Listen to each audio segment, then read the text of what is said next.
Magandang araw po, si Dr. Willie Ong ito. Pag-usapan natin ngayong araw ang tungkol sa trigger finger or masakit na mga daliri. Very common to, madalas to mangyari, pero baka hindi nyo lang alam ang pangalan nito, trigger finger. Minsan yung daliri natin parang biglang nag-i-snap, tumutunog, nagsasara, at lumalagotok at ayaw nang dumiretso. Pag nangyari to, malamang ay trigger finger. Okay? So, ganito ang problema sa trigger finger, namamaga yung tendon, okay? Yung tendon dito sa daliri natin, namamaga, at dahil namamaga, hindi makaslide yung tendon at tumutunog siya. Ang sintomas ng trigger finger ay tumutunog, nag-i-snap nga.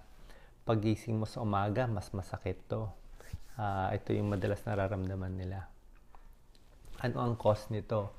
Sa sobrang paggamit natin ng kamay, lagi naglalaba, nagsusulat, nagbubuhat, o nag-iikot, o baka sa trabaho mo, nagtatahi ka. At dahil dito, namamaga nga itong tendon. Okay? Yan, namamaga. At ayaw na mag-slide maigi. Okay? So, katulad niyan, naiipit na, either nakabaluktot o nakadiretso lang yung daliri. Masakit po to. Naka-experience na ako nito eh. Ito yung mga home remedies na posibleng makatulong. Merong mga finger exercises, ituturo ko sa inyo. Pwede ibabad sa maligamgam na tubig, mga 10 minutes sa umaga at sa gabi. At pwede rin makatulong konti ang massage. Okay? Ang mga exercises, ganito po.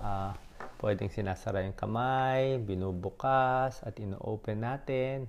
Okay? Para lumuwag-luwag. Pwede nyo i-pause yung video para makita itong mga iba't ibang posisyon. So, dinidiretso, iniikot. So, parang in-exercise mo lang yung kamay mo, pinapalakas natin siya. Okay? So, pwede ito gawin sa dalawang kamay para lumuwag-luwag yung kamay natin. Lalo na pag nagkakaedad.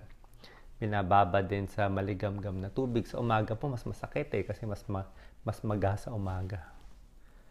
Tapos, pero para sa akin, kung meron kayong konting budget, ang pinakamagandang solusyon sa trigger finger, itong tinatawag na steroid injection. Ang gumagawa nito mga orthopedic surgeon or hand surgeon. Nangyari po sa akin, nagka-trigger finger ako dito sa kaliwang kamay. Kasi nag-exercise ako, nagda-dumbbell ako madalas. So, tumigas to, may laman dito at tumutunog to, ang sakit. At mabuti na pa-injection ko nitong steroids, pagkaraan ng 2-3 araw, lumambot yung tumigas at unti-unting nawala yung pagtunog. So, ang sarap ng pakiramdam na naayos to. May kamahalan lang tong steroid injections. At pag hindi nakuha ng steroid injections, minsan yung iba inooperahan pa, talagang kinakayod at tinatanggal yung bara dito. Okay?